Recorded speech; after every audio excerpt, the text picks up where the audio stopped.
Salut à tous et très heureuse de vous retrouver sur Canal 7 pour cette escale documentaire consacrée à notre belle planète bleue. Bienvenue sur Blue Planet. Avant de commencer ce numéro, voici la réponse à la question de la semaine précédente. Il fallait tout simplement nous dire sur quel continent on trouve une multitude d'oiseaux remarquables. Vous aviez le choix entre trois réponses. La réponse A, l'Afrique, la réponse B, l'Antarctique et la réponse C, l'Océanie. Et la bonne réponse est l'Afrique. Cette semaine, nous continuons la découverte des splendeurs naturelles d'Afrique, le continent des grands espaces, le continent des sites gigantesques, le continent d'une nature sans limite. C'est ce qui a sans doute contribué à attirer les explorateurs. Ainsi, en l'an 1500, des marins portugais échouent sur l'île de Madagascar dans l'océan Indien. C'est le premier contact des Européens avec cette île géante, cinquième de la planète par la taille. Les nouveaux arrivants découvrent alors un territoire d'une sauvage beauté. Et voici la question de la semaine. Sur quelle île de l'océan Indien les marins portugais débarquent-ils en l'an 1500? Madagascar, la Guyane ou la Réunion? Je vous retrouve donc après ce documentaire et soyez attentifs. C'est le continent des grands espaces, celui des sites gigantesques, celui d'une nature sans limite.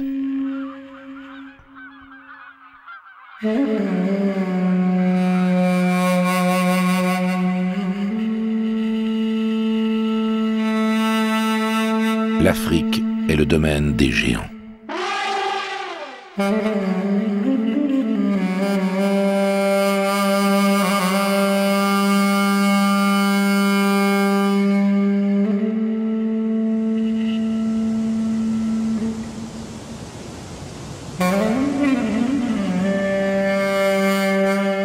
Mais quand l'homme intervient sur les équilibres naturels, les conséquences catastrophiques risquent d'être à la même échelle.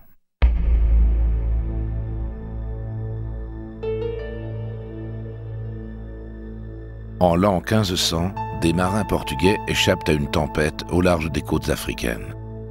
Le hasard des vents les fait dévier de leur route et les projette vers un colosse de l'océan Indien, l'île de Madagascar.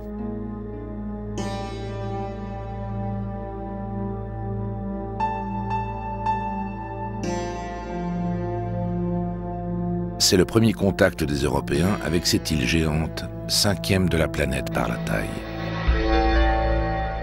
Bien que d'autres avant eux soient venus s'y installer au cours des siècles précédents, les nouveaux arrivants découvrent une île d'une sauvage beauté, presque intacte.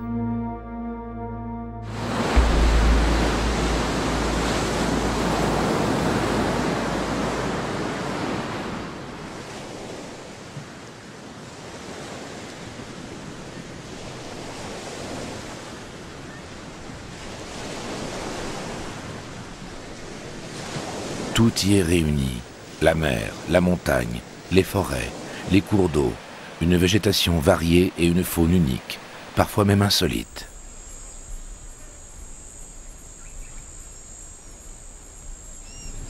Sur 1600 km de long, la grande île s'impose comme un joyau de la nature. Et si la nature est si riche, c'est d'abord parce que longtemps elle s'est trouvée à l'abri des hommes. Les premiers habitants seraient arrivés il y a moins de 2000 ans. Isolée du monde, elle a évolué suivant sa propre histoire. Le début de cette histoire remonte à des millions d'années. À cette époque, l'Amérique du Sud, l'Inde, l'Antarctique et l'Australie formaient avec l'Afrique le Gondwana, un supercontinent.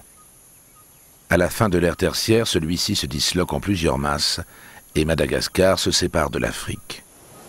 Le contact est rompu et se forme alors entre les deux blocs un bras de mer appelé le canal de Mozambique. Large de 400 km, il représente un obstacle infranchissable, d'autant plus qu'il est infesté de requins.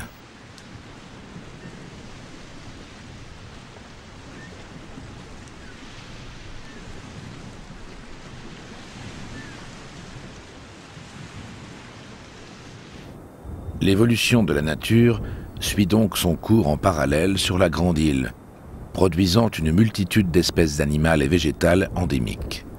85% de la nature actuelle de l'île est composée d'espèces que l'on ne retrouve nulle part ailleurs.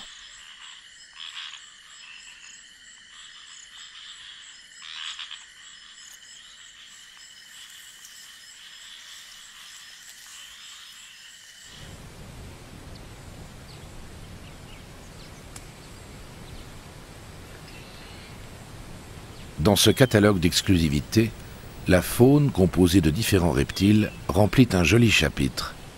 La moitié des espèces de caméléons recensées sur Terre vit à Madagascar, et encore aujourd'hui, on continue d'y découvrir de nouvelles formes de cet animal.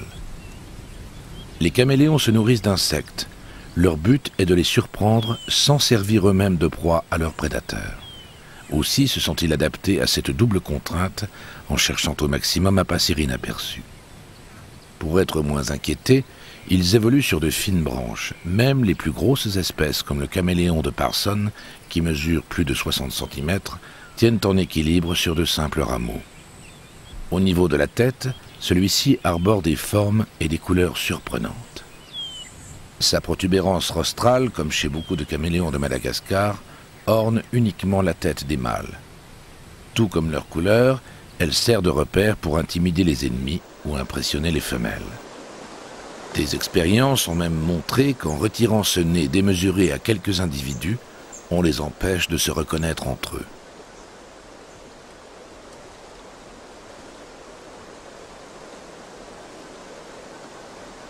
C'est l'immobilité des caméléons qui en fait des spécialistes du camouflage, plus que leur variation de couleur. En effet, celle-ci ne dépend pas du décor, mais de leur état d'esprit.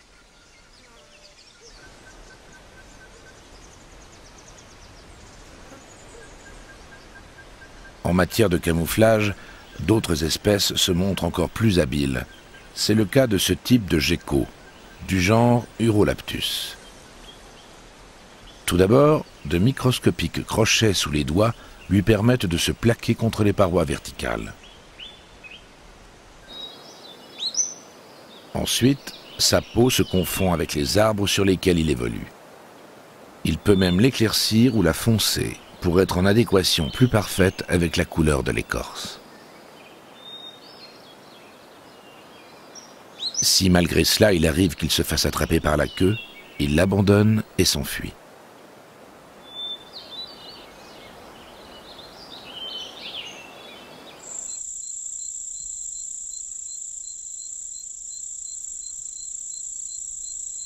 Nombreuses sont les espèces pouvant rivaliser dans le concours de camouflage, en particulier chez les insectes dont certains présentent des formes ahurissantes. Ce type de menthe religieuse couvre ses membres d'une peau qui évoque à s'y tromper l'aspect des feuilles.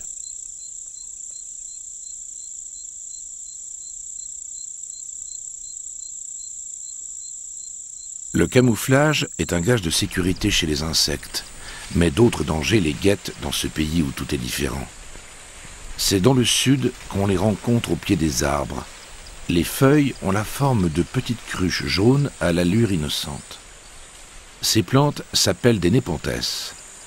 Ne trouvant pas suffisamment dans le sol pauvre en azote de quoi répondre à leurs besoins nutritionnels, elles ont adopté un autre moyen de se nourrir. Des sécrétions sur les parois des feuilles attirent les insectes. Ceux-ci s'approchent, inspectent, parfois visitent l'intérieur, sans se douter qu'ils pénètrent en fait dans la gueule d'une plante carnivore. Une fois piégés, ils sont conduits vers le fond où un liquide se charge de les digérer. Il y a 3000 espèces de papillons à Madagascar. Mais pourquoi certaines feuilles de leur entourage paraissent-elles fanées tandis que tout autour, les autres respirent la santé ?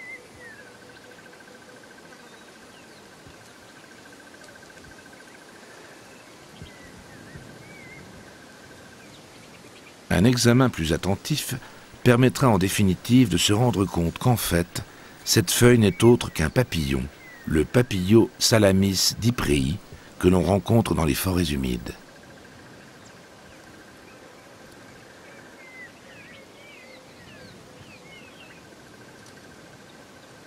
Les forêts humides de type tropical se trouvent à l'est du pays. Le centre est composé de hauts plateaux couverts de landes. La partie ouest, enfin, laisse place à un paysage de savane africaine qui descend lentement vers la côte. C'est dans ce décor qu'on peut admirer les superbes baobabs de Madagascar. Leurs branches rassemblées au sommet leur confèrent cette allure étrange qui laisse penser qu'ils ont les racines sur la tête.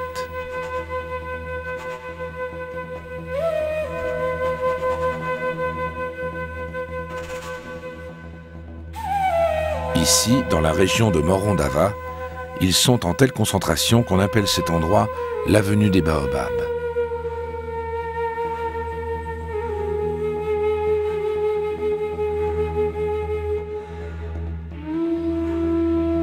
Madagascar compte 7 espèces endémiques de baobab, alors que le reste de l'Afrique tout entière n'en connaît qu'une seule. Certaines ont des formes si ventrues qu'on utilise leur tronc comme réserve d'eau.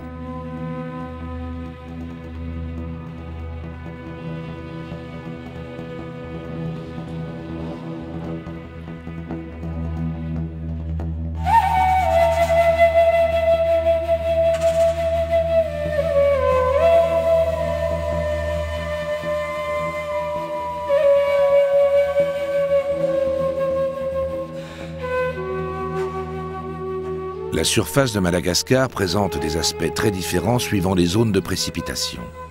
Cependant, si certaines terres sont aujourd'hui si arides, c'est que la déforestation a commencé il y a longtemps. Les paysans, toujours soucieux d'offrir plus de place à l'élevage et aux cultures, en particulier celle du riz, brûlent progressivement la forêt pour gagner du terrain vierge. 300 000 hectares supplémentaires de forêt primaire sont ainsi anéantis chaque année. Et l'on estime que les 3/4 de la forêt malgache ont déjà disparu.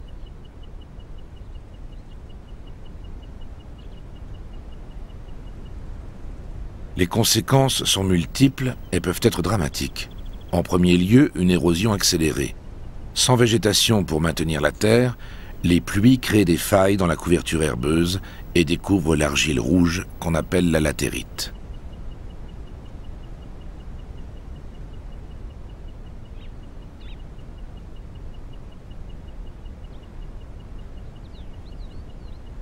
Des trous se forment comme des plaies sur les vallons.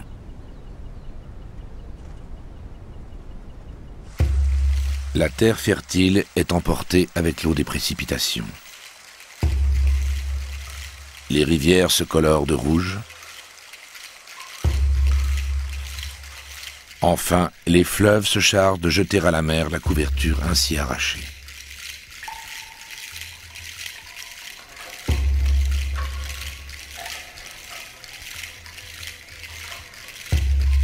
Les conséquences de la déforestation portent aussi sur le monde animal, car en détruisant son habitat, on met en péril la faune qui l'occupe. C'est plus particulièrement le cas de certaines espèces de lémuriens.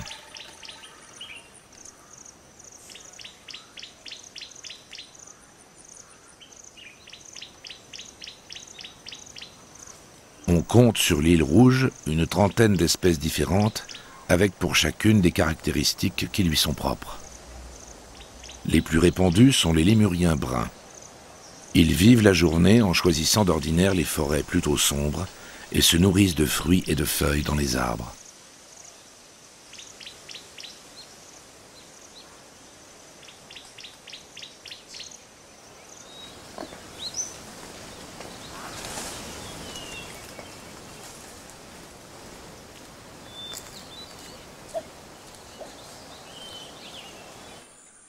D'autres espèces ont choisi de vivre la nuit. C'est le cas de l'avaï laineux. Il est difficile à observer car le jour, il se blottit dans les feuillages pour dormir.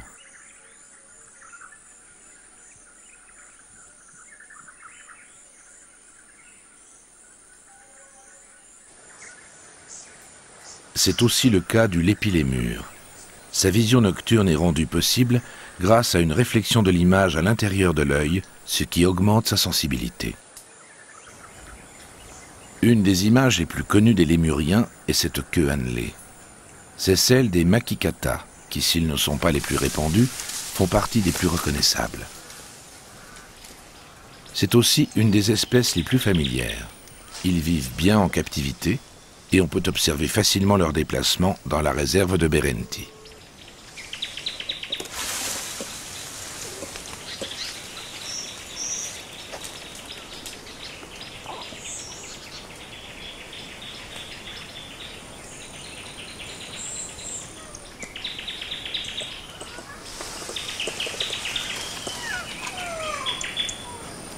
Habitués à vivre en groupe de 10 à 20 individus, ils connaissent une hiérarchie sociale assez complexe.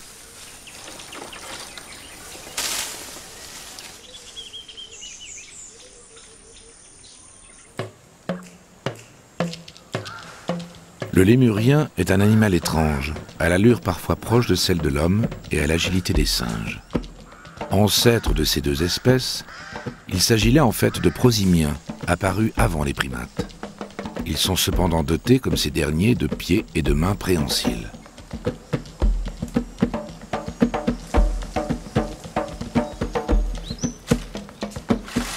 Il y a 65 millions d'années, il y en avait un peu partout sur la surface de la Terre. Confrontés à la concurrence des primates, leurs races se sont éteintes. Mais ici, à Madagascar, la faune ne comptant pratiquement pas d'autres mammifères, les lémuriens n'ont pas connu la même évolution que celle de leurs frères ailleurs. Ils ont pu vivre à leur aise, se diversifier et s'adapter tranquillement à différentes formes de vie dans les arbres.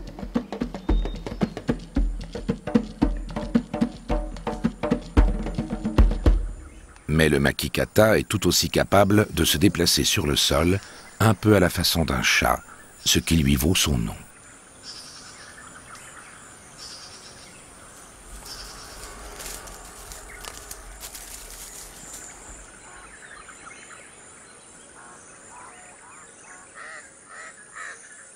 À la différence du kata, le sifaka ne sait progresser que latéralement. Sur le sol, il est contraint pour avancer d'effectuer des bonds, ce qui lui donne l'allure d'une danseuse. Par contre, dans les arbres, il est d'une aisance incroyable. Capable de bonds de 20 mètres de distance, il prend aussi à l'arrêt des positions surprenantes pour se nourrir ou se reposer.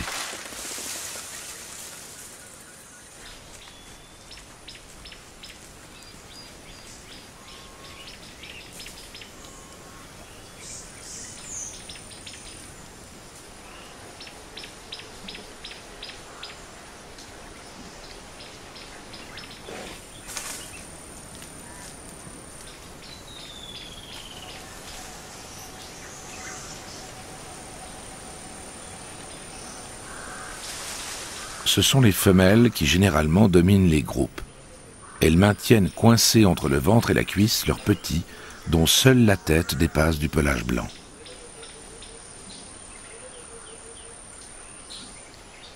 Si cette espèce peut se reproduire tranquillement dans les réserves du Sud, elle n'est pas encore protégée partout de la chasse et risque de disparaître de certaines régions. Outre le problème de la déforestation, plusieurs espèces de lémuriens ont déjà été anéanties par la chasse. Il s'agissait des espèces de plus grande taille, plus facilement repérables.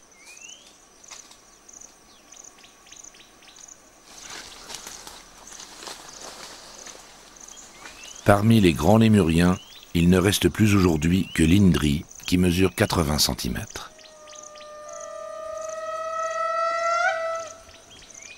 Dans les croyances anciennes, on l'a assimilé à un grand-père perdu dans la forêt. Sa longue plainte, très particulière et très sonore, a conforté la légende qui fait de lui un animal tabou.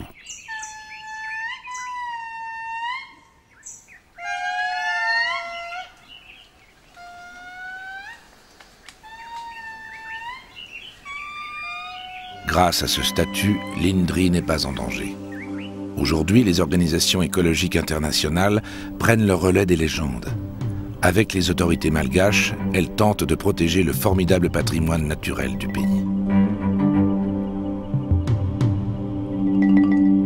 Cette démarche s'accompagne de mesures pour fournir à la population une diversification des ressources.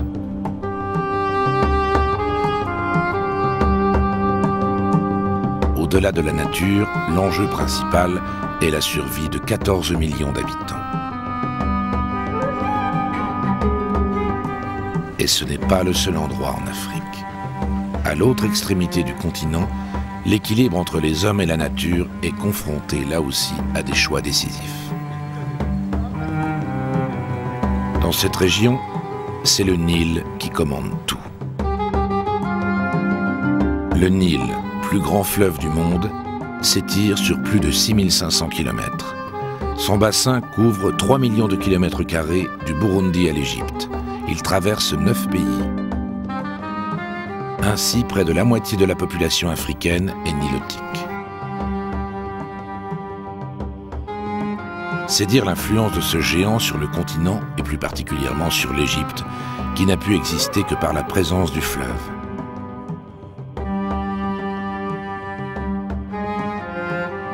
À son extrémité, la ville du Caire en est un exemple frappant. Avec 16 millions d'habitants, cette mégalopole est la ville la plus peuplée d'Afrique.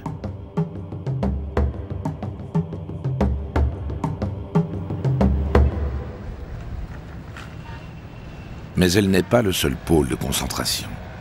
95% de la population égyptienne vit sur les rives du fleuve, c'est-à-dire sur 4% du territoire national. Aucun autre pays au monde n'est aussi dépendant d'une voie d'eau. En effet, l'Égypte reçoit moins de 200 mm d'eau par an. Pratiquement tout l'apport en eau est donc issu du fleuve.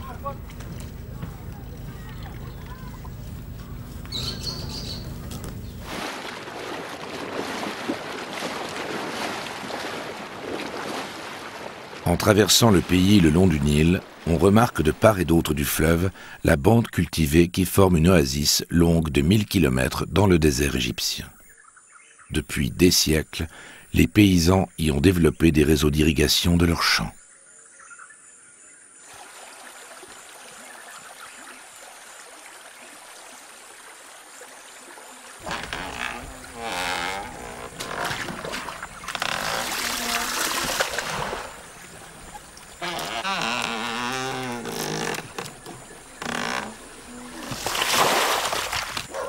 Le tchadouf, système mécanique à balancier et contrepoids, était déjà utilisé à l'époque des pharaons. C'est un des moyens employés pour remonter l'eau vers une réserve ou vers d'autres canalisations.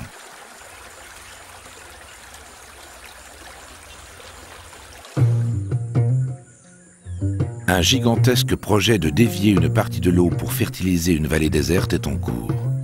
S'il aboutit, on devrait voir dans quelques années verdir le désert sur 500 000 hectares et ainsi se résoudre en partie le problème démographique de ce pays.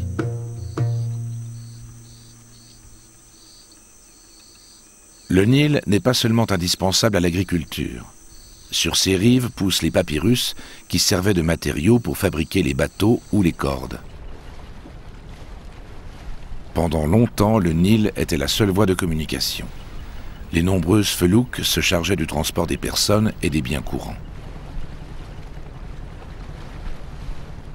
Dans l'Égypte ancienne, on organisait aussi des courses de bateaux et des joutes nautiques aux risques et périls des concurrents qui tombaient à l'eau.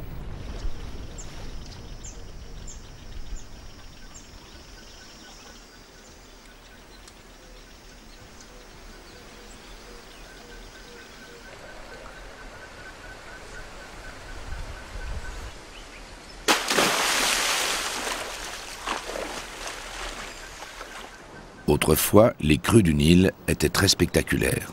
Son débit variant dans la proportion de 1 à 48. Mais depuis la construction du barrage d'Assouan, les Égyptiens ne craignent plus ni les inondations ni la sécheresse. La vie entière de la nation reposant sur le fleuve, cette construction leur permet également de ne plus être les otages des pays en amont. Cependant, pour tous, le besoin en eau augmente avec la population. L'enjeu est tel que les relations entre ces pays restent tendues, en particulier celle avec l'Éthiopie.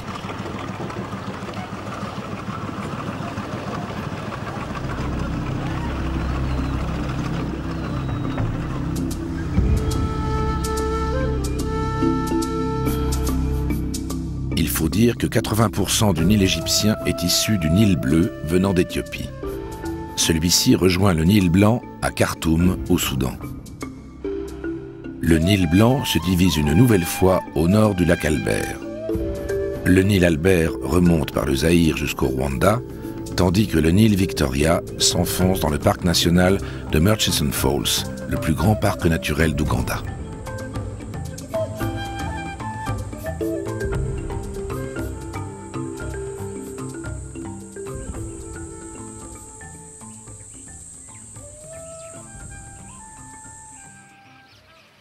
La mouche tsetse et la maladie du sommeil sont à l'origine du dépeuplement de cette zone au début du siècle et donc de l'établissement du parc. La diversité des habitats est importante et favorise une grande variété de la faune.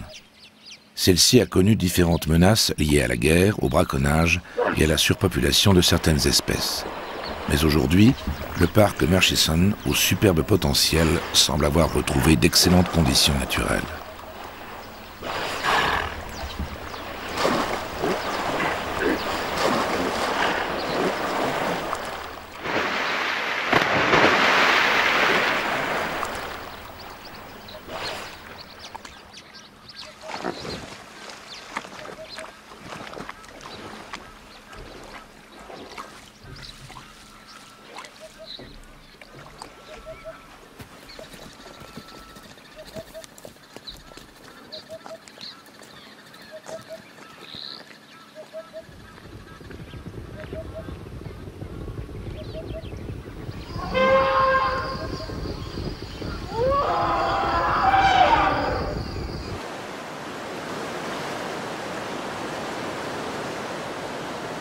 En remontant le long du fleuve, on remarque qu'il perd peu à peu de sa nonchalance.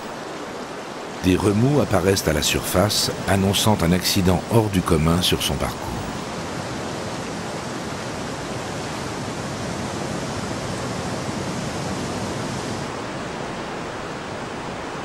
Cet accident, ce sont les plus grandes chutes que le Nil connaisse sur tout son trajet.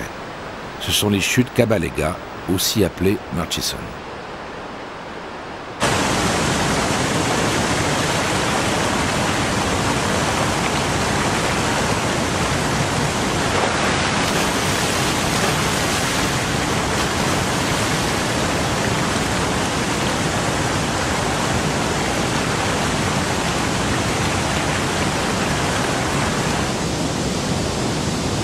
Le fleuve se trouve soudain aspiré dans un entonnoir rocheux.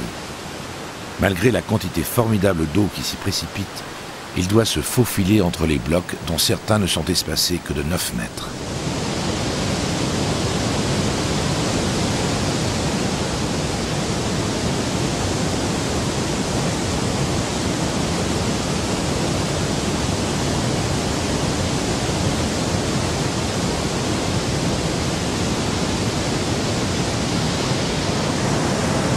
Rebondissant de part et d'autre dans des nuages d'écume, il est pour finir libéré quelques 36 mètres plus bas.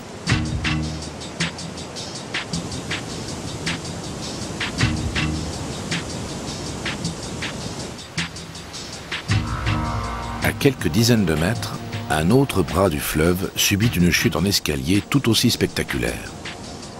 Ce superbe ensemble a reçu le nom de Murchison, nom du président de la Société royale de géographie de Londres au XIXe siècle.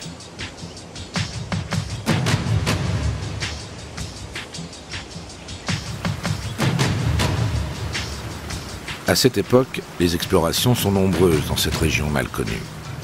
Derrière la Société de géographie, toute la diplomatie anglaise est avide de connaître, déjà pour des raisons stratégiques, l'endroit où le Nil prend sa source. En 1858, l'officier John Speke part en mission dans le but de révéler cet endroit mythique qu'aucun autre peuple jusque-là n'avait su découvrir. En progressant dans des conditions rendues très difficiles par la chaleur, la fièvre, l'hostilité des tribus, John Speke atteint finalement un endroit magnifique. Un courant de 600 mètres de large s'échappe d'un lac immense.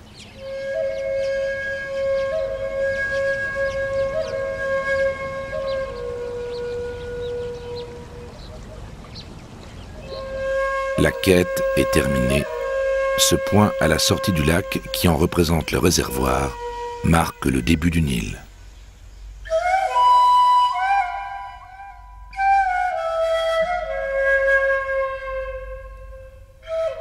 Ce lac, il le baptise le lac Victoria.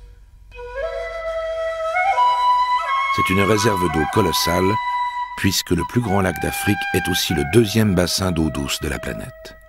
Il forme un quadrilatère de 300 km sur 250 et couvre une surface semblable à l'Irlande. Le lac est alimenté par de nombreuses rivières.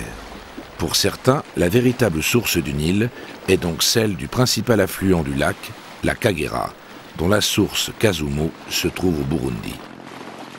Il faut cependant noter que le lac est 5 fois plus alimenté par les pluies directes que par les affluents et que 81% de l'eau disparaît en évaporation.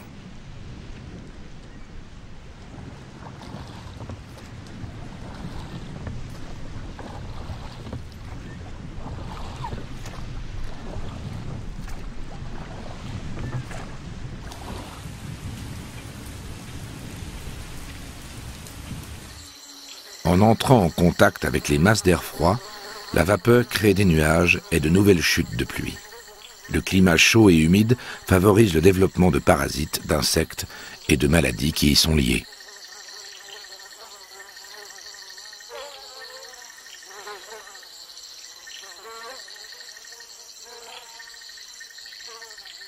Les fluctuations du niveau de l'eau peuvent être relativement importantes, ce qui oblige les riverains à une certaine prudence. Ceux-ci, malgré tout, sont de plus en plus nombreux. Chaque jour, la pêche constitue pour eux une ressource sûre, car le lac est très riche en poissons. Jusqu'ici, elle était restée très artisanale. Mais les importantes mutations de ces dernières années mettent en péril l'écosystème du lac.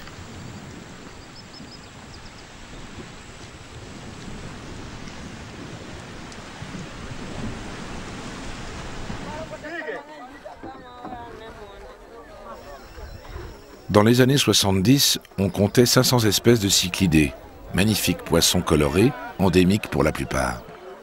Les scientifiques qui étudiaient grâce à elles les phénomènes d'évolution ont remarqué que la moitié a déjà disparu. L'introduction de la perche du Nil dans le lac et les nouvelles techniques de pêche en sont responsables pour une part. Mais la cause principale, c'est l'urbanisation des rives et les conséquences de l'activité humaine. L'accumulation des déchets dans le lac rend les eaux boueuses et contribue à la diminution de l'oxygène.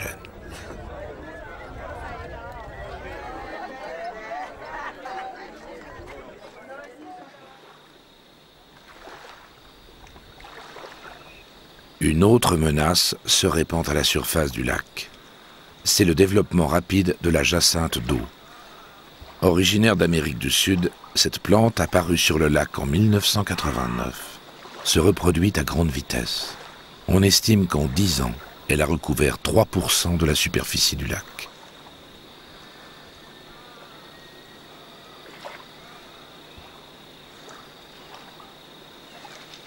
Ce qu'on reproche à cette jolie plante décorative, c'est qu'à cette échelle, elle empêche la lumière de pénétrer dans le lac, elle utilise l'oxygène disponible dans l'eau et gêne la navigation et la pêche.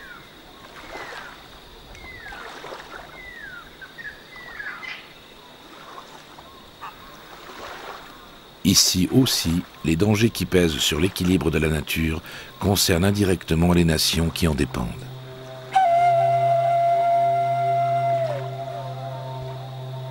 Trois pays se partagent la propriété du lac, l'Ouganda au nord, la Tanzanie pour toute la moitié sud et le Kenya.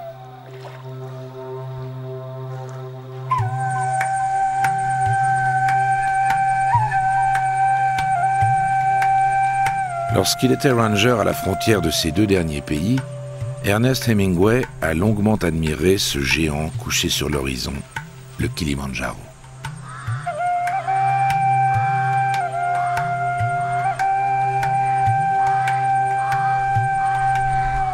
Bien que ne l'ayant jamais gravi, il va le magnifier dans son célèbre livre intitulé « Les neiges du Kilimandjaro ». Pourtant, quand un siècle plus tôt le missionnaire Johann Rebmann fait mention d'un chapeau enneigé sur la montagne, en Europe on le prend pour un fou. Il doit sûrement s'agir de nuages, pense-t-on.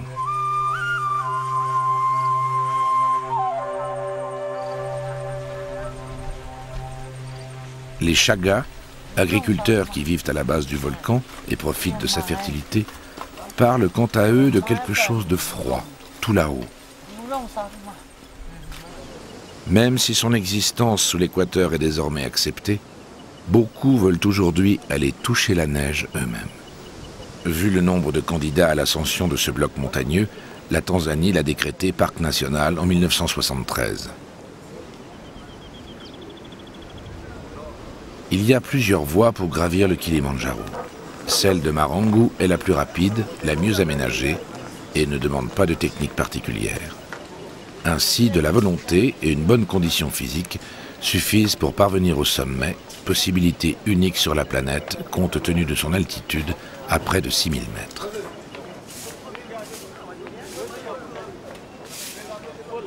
Tous ne viennent pas ici pour l'exploit sportif. Le but des Tanzaniens est de se faire embaucher comme porteurs pour accompagner un groupe ou monter du ravitaillement. Merci.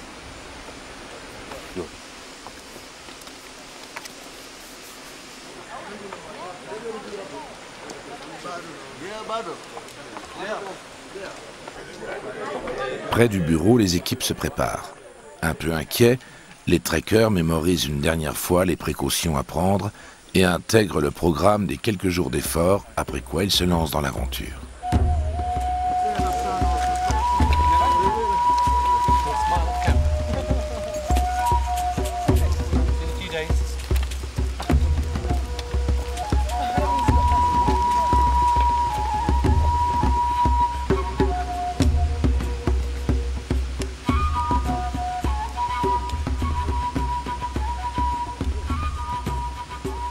Le début de l'ascension est marqué par une plaque commémorative dédiée à Hans Meyer.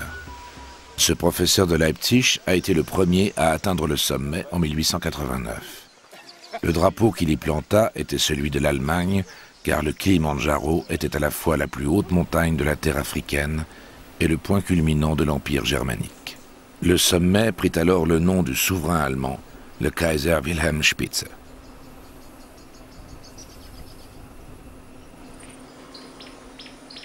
L'ascension permet de découvrir comment se composent, au niveau végétal, les différents étages d'une montagne sous cette latitude. Chaque zone forme une ceinture d'environ 1000 mètres de hauteur. Hormis la zone des cultures, franchie avant le départ, le premier étage est celui de la forêt. Cette zone, couramment baignée dans les nuages, est très humide. La moiteur est propice au développement d'une forêt très riche, composé principalement de macaranga et dans sa partie supérieure de podocarpus.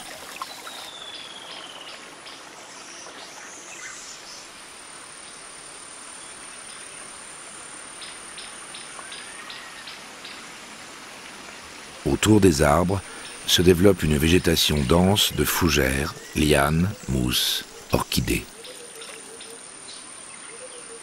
L'impatience Kilimandjari que l'on rencontre ici est une jolie fleur qui ne pousse nulle part ailleurs.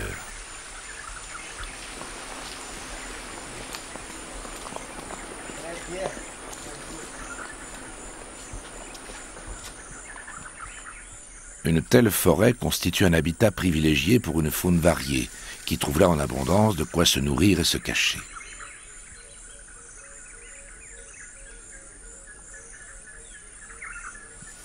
Bien que plus grands que d'autres cercopithèques plus vifs et plus rapides, les singes bleus sont particulièrement à l'aise dans cet environnement.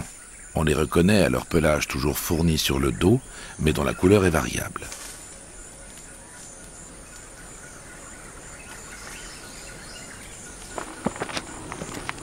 Au fur et à mesure de la montée, la forêt se fait moins oppressante. Le regard peut enfin se porter un peu plus loin. C'est dans cet environnement qu'on atteint le premier refuge, celui de Mandara Hout, situé à 2700 mètres d'altitude.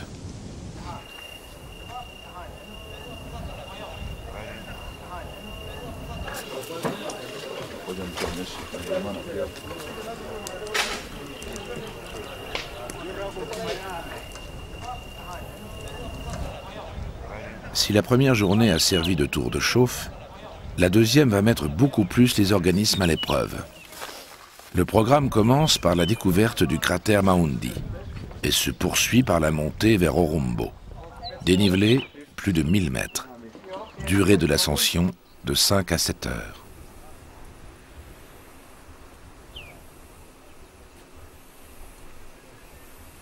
Malgré l'effort demandé, il reste du temps pour l'observation de la faune et de la flore. On quitte désormais l'étage de la forêt pluviale pour atteindre une zone de landes et de bruyères. À partir de cette altitude, les chutes de pluie sont de moins en moins abondantes. Tandis qu'on monte, la végétation se réduit et la faune se fait de plus en plus rare. La température, quant à elle, diminue d'1 degré tous les 200 mètres d'altitude.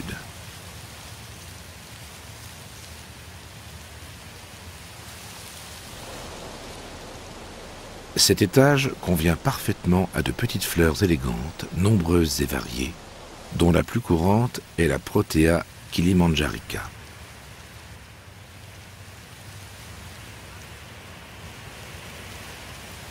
Dans le paysage apparaît une masse sombre qui progressivement remplit la perspective.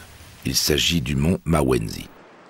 Peu après, se détache derrière lui un but encore plus lointain, le sommet enneigé du mont Kibo.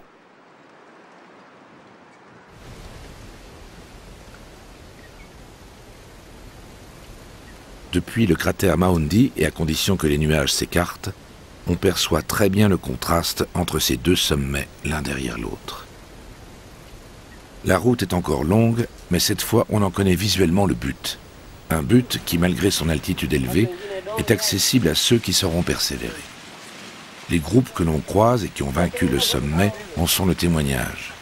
Le rêve continue. Il est réalisable.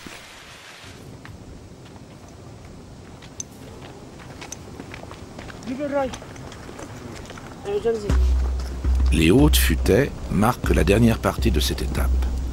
Dans les zones moins denses, on a le plaisir d'apprécier en se retournant le chemin déjà parcouru. Le paysage dégagé fait apparaître clairement les différents cônes volcaniques qui composent cette montagne. Suite aux bouleversements liés à la vallée du Rift, toute proche, la plaine s'est ici gondolée il y a 750 000 ans, ce qui est relativement récent à l'échelle géologique. Les effondrements ont ouvert la voie à la roche en fusion. D'énormes éruptions ont graduellement élevé le niveau des sommets. Le mont Kibo s'est éteint en dernier il y a moins de 100 000 ans.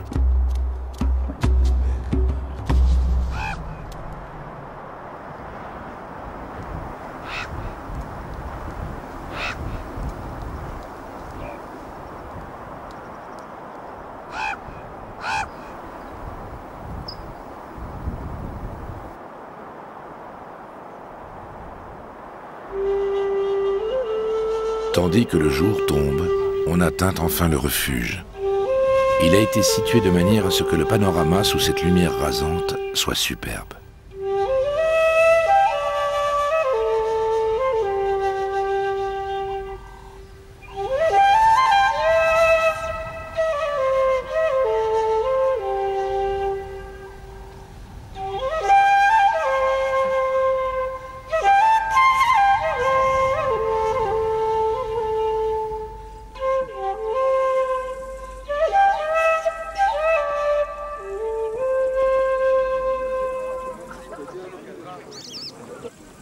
Peu à peu, le village se réveille.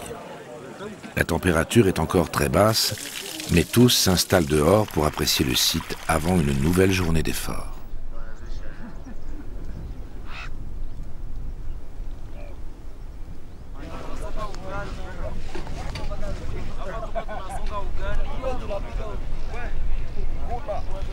Le point de mire, c'est le sommet du Kibo. Le prochain refuge se trouve là, quelque part sur ses flancs, et il est nécessaire de l'atteindre avant la nuit, quelles que soient les difficultés.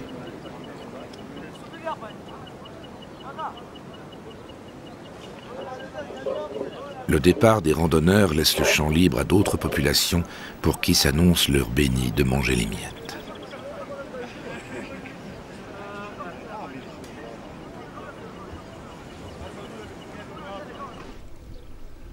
Le refuge de Orombohout est grand. Il peut accueillir jusqu'à 200 personnes. On conseille donc à ceux qui le peuvent d'y passer 2 nuits pour laisser le temps à l'organisme de s'acclimater progressivement à l'altitude. Nous sommes déjà à 3720 mètres et les conditions de vie deviennent particulières. Par beau temps, la température grimpe très vite et très haut. Elle atteint les 40 degrés le jour, tandis qu'il gèle la nuit. La végétation, pour résister à de tels écarts, a dû inventer des parades. C'est le cas des sénessons géants. Ces arbres concentrent leur feuillage sur le sommet du tronc. La nuit, ce bouquet de feuilles se referme pour emprisonner le cœur de la plante et le protéger du froid. Une fois mortes, les feuilles ne tombent pas car elles ont encore un rôle à jouer. Elles forment un manteau isolant autour du tronc qui, quant à lui, constitue le réservoir d'eau de la plante.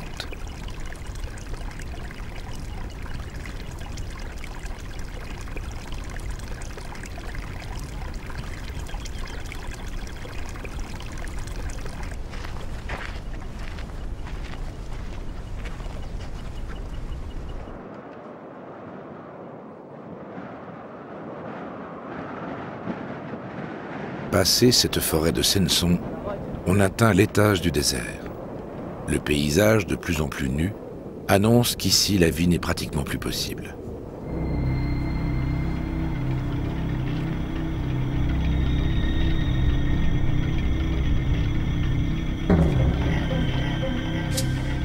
dernières formes végétales sont des mousses d'altitude qui s'accrochent désespérément aux rochers.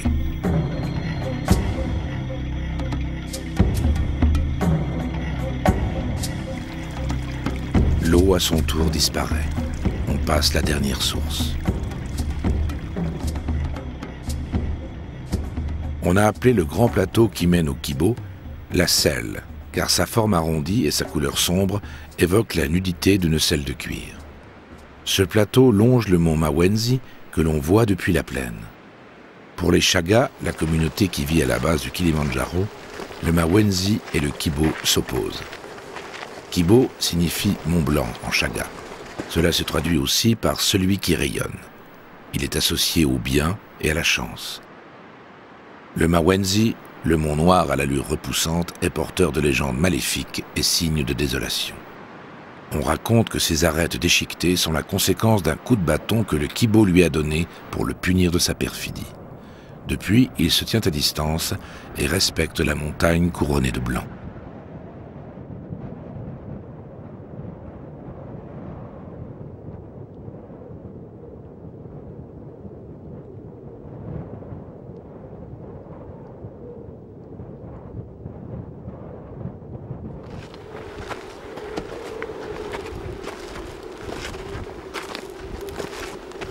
Les conditions de progression sont sévères et la fatigue commence à peser. Heureusement, le refuge est en vue. Reste la dernière montée, la plus raide, pour l'atteindre.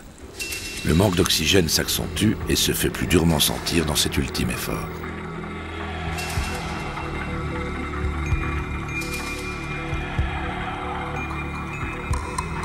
L'arrivée, le repos.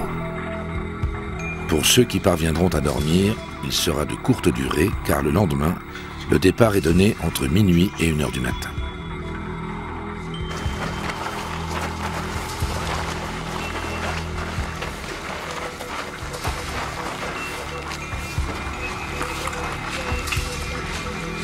La montée s'effectue dans l'obscurité et le froid.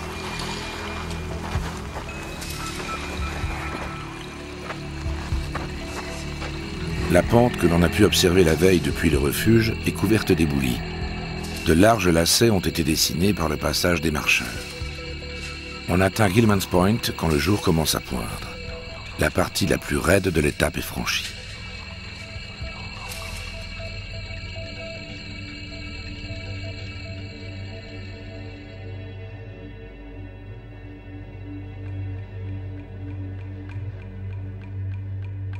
Le soleil, en se levant, découvre un paysage surnaturel. Sur les versants du cratère que constitue le sommet, les glaciers dévalent en escaliers géants.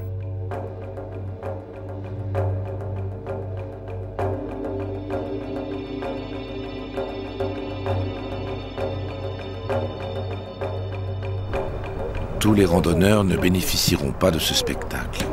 Certains n'arrivent pas jusqu'ici et d'autres n'iront pas plus loin. L'oxygène dans l'air est moitié moins dense qu'au niveau de la mer et l'atmosphère très limpide ne protège plus guère des radiations du soleil. C'est ce qui caractérise cet ultime milieu naturel, celui du sommet.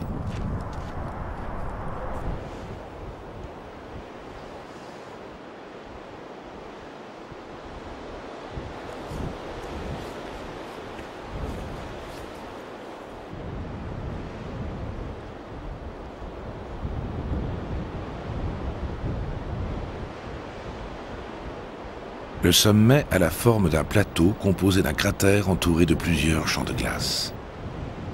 Le grand glacier nord en couvre une partie.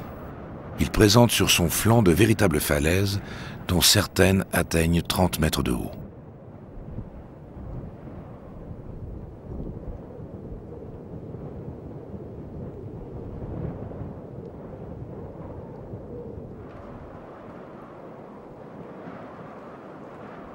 Malgré ces volumes imposants, il apparaît nettement que les glaciers dans leur ensemble se réduisent. Quand Hans Meyer parvint à cet endroit, il y a plus de 100 ans, toute la zone était couverte de glace. Désormais, on peut apercevoir les blocs de lave qui composent le sol. Cette roche absorbe l'énergie solaire et contribue à réchauffer la surface. Les glaciers ont donc tendance à fondre par la base Et un jour, le Kilimandjaro perdra son manteau blanc.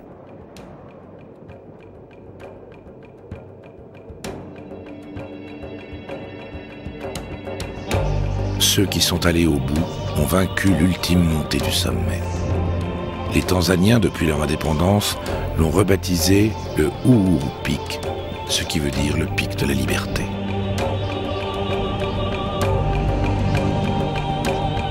En regardant autour d'eux la plaine qui s'étend à leurs pieds, ils peuvent proclamer bien haut « Personne ne nous domine sur ce continent. Nous sommes sur le toit de l'Afrique. » Vous l'avez découvert comme nous, l'île de Madagascar dans l'océan Indien se dresse sur 1600 km de long. Les premiers habitants seraient arrivés il y a moins de 2000 ans et isolé du monde, Madagascar a évolué selon sa propre histoire. Je vous donne à nouveau la question de la semaine. Sur quelle île de l'océan Indien les marins portugais débarquent-ils en l'an 1500? La réponse A, Madagascar, la réponse B, la Guyane et la réponse C, la Réunion. Participez en envoyant vos réponses au numéro 8877 précédé du code 7B. Vous gagnez ainsi votre droit de participer au tirage au sort qui aura lieu à la fin du mois de mai. Vous pourrez donc remporter cet écran plasma Full HD de 60 pouces avec connectivité Wi-Fi d'une valeur de 2 753 000 francs CFA mis en jeu ou encore de nombreux autres lots. N'oubliez pas, plus vous jouez, plus vous augmentez votre chance de remporter cet écran plasma Full HD de 60 pouces avec connectivité Wi-Fi d'une valeur de 2 753 400 francs CFA. Alors, à vos téléphones. Je vous donne rendez-vous la semaine prochaine sur Canal 7, la chaîne panafricaine.